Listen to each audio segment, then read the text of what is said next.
Oh, I really like how Hank points out after the drug trip, like, this is just a potion that we use to dull pain. This is just a antler. Like, all the things you're using to prop up your thing is false. And I'm curious how... I'd like to hear it. Let's just sit down and go. Let's just go through the pages again and talk about it.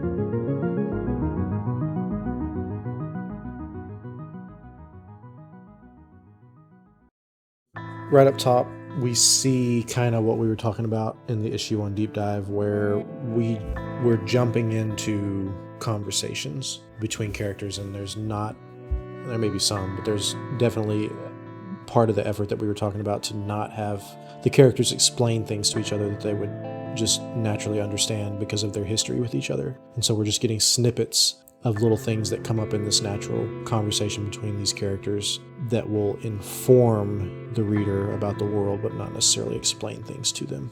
Yeah. We may not understand everything they're saying, but that's not their problem.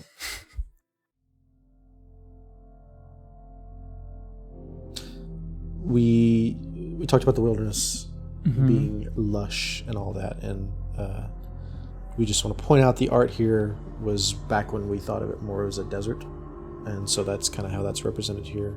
That will most likely change. Yeah, in the opening scene when they're in the forest, that at the time I think we thought of that kind of as an exception. It was kind of a strange place because it was this wooded area, and yeah, that's no longer the case, due in part to some mechanics and stuff, but also I think I just got tired of the idea of it's a Mad Max world.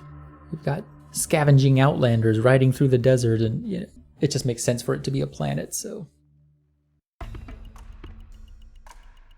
I noticed here on, what are we on, page 6, the third panel there is one of them ladies pregnant. Oh yeah, we learned a lot about the outsiders in this issue, obviously.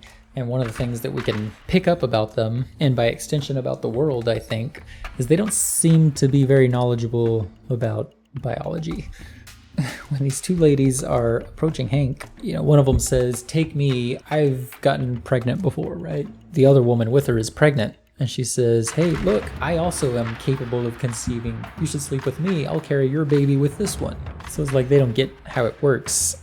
He also says that when they're leaving, if they haven't found a mate yet, it's not meant to be. So there's a little clue about something in the world that they regularly get together and all the tribes just mix together and try to mate with each other. It seems really important to them to get pregnant. I guess we could say that much. I think at one point we had it in where they mentioned that he has a brother, and that's an important thing. Is that still in here? Because there is some superstitions around conception and, very good. And sex. She calls him brother. That's kind of it. They don't explicitly say I want you because you're a brother, but she identifies him as brother. Now maybe that just sounds like these people call each other brother because we're all outsiders, brother, sister. It's not really clear, but I think that's how that survived, is that people know, oh, that's the dude who's a brother. Yeah, so he's got siblings. It's probably not too clear here then. Yeah. But again, that's all actually another example of people doing things the way they would do them, whether we get it or not, because it's all going to build. It all layers and layers and layers, and the further you get along in the story and the more time you spend in this world, Yeah.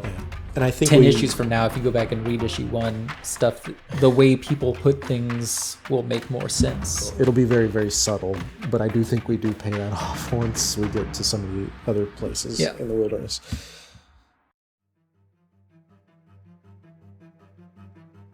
Hank goes on his trip.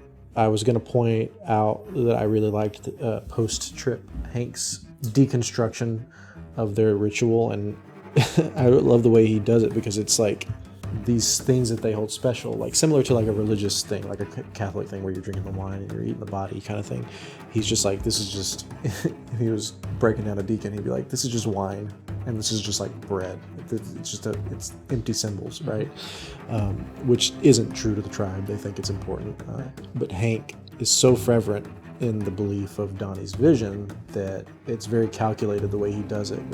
He breaks him down. He's like, this is just a potion that we use to dull pain. This is just an antler, and your vision is false. and ours is true, and I'm about to show you like how untrue it is.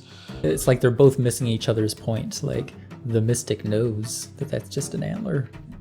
Sure, yeah. And it's like Hank, he just doesn't think on that level. He doesn't think in... Well, but he even says it. He's like, I don't know if you really believe this or if you just drunk too much of this, that it's like poison your mind, basically. Your beliefs are wrong and mine are right because look, I can hit you in the throat. Like, and that's nothing Hank.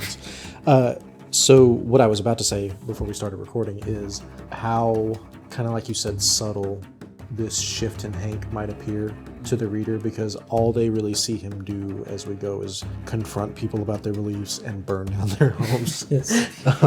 I think it's more apparent when he gets to the conversation with Donnie. And I had a thought too, where it's like, when you mentioned Hank talking about, I've been distracted in building my army, it would have taken a long time to go out there in the wilderness, spread the message like he talks about them doing before, and converting people to their side. They would have not have had time or resources to even try this in the city. Mm-hmm. And so, to your point about how cool that conversation between them is, we actually see Hank take a moment of self-reflection there and kind of contrast everything we've seen him actually do to that point.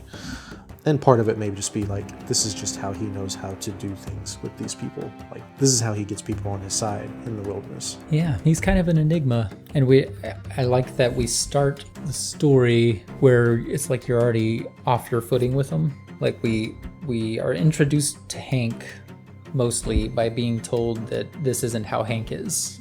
And so you don't really know how much of what you're seeing is the old Hank, the new Hank. What is Hank? But everyone's talking about how things are different and it's weird. And there's a lot of history here. And I feel like you can tell that when they're talking to each other. They've been through a lot of stuff, and it's almost like we're coming into this story as they've gotten, with some of what Joan says, for instance, about the tribe starving and they have to move, or it's kind of like make or break time. It's kind of like we're coming to them at the end of the story of the Horde, and they've got one last chance here to do something, and it's kind of a weird time to be introduced to a little family like this. But for me, when I read through it, it generates intrigue, and I'm really interested to hear these details about their past and where they hope to go and how they think it'll work out, and I hope the same is true for the readers. I'd love to hear from anyone about anything. If you know, how you took it, or if you're totally lost, I'd like to hear that too, because I'd love to talk with you about it. And I guess we get some relic talk in here too. Yeah, and he mentions or Donnie mentions some things as he's still trying to, there's got to be another way. Donnie's really opposed to doing this in the city. And he's saying, we still don't know where the Religy is. We hear about the Religy again. Maybe there's a way over the mountains or something. And Hank is like, don't be ridiculous. You know we can't do those things. Yeah, we get a little taste of the vision, what that could be. Donnie says, I've always said that their minds are going to be changed after we find the relic. Okay, so they're looking for a relic. Is that the truth that's buried beneath the city that Hank was talking about? After everything they've gone through, and with Hank seeing, I guess, what he feels the mood of the people is in the city at this point, it's like there's only one other place the relic could be. Mm-hmm. And I think the only other thing I think it would be nice to kind of highlight is kind of like Donnie's headspace at this moment. We see Hank go through the little ritual and the trip for the hallucinogen, and Donnie is the one with this vision inside his head. I don't know how much we can talk about that, but I think it would be kind of important to just really drive home here that if Hank arrived at this tribe and they put him through this ritual and this hallucinogen, that Donnie, and we see that in some of the earlier pages, he's like strung out, liquid next to him. Like, this is something that he's been doing for some time. Like, mm-hmm. And what did his trip look like? Right, exactly. Is it the same thing? Is it different? You know, what's he searching for? So that's some of the stuff we wanted to dive into a little bit more. I know there's some other stuff that I missed, but I can't remember what else I wanted to say. But we're gonna keep making these videos, so I'll remember. Come back next week for something. It's either gonna be a piece of art or new pages or another one of these every Friday. Yeah. Theme music. Air horn. Yay.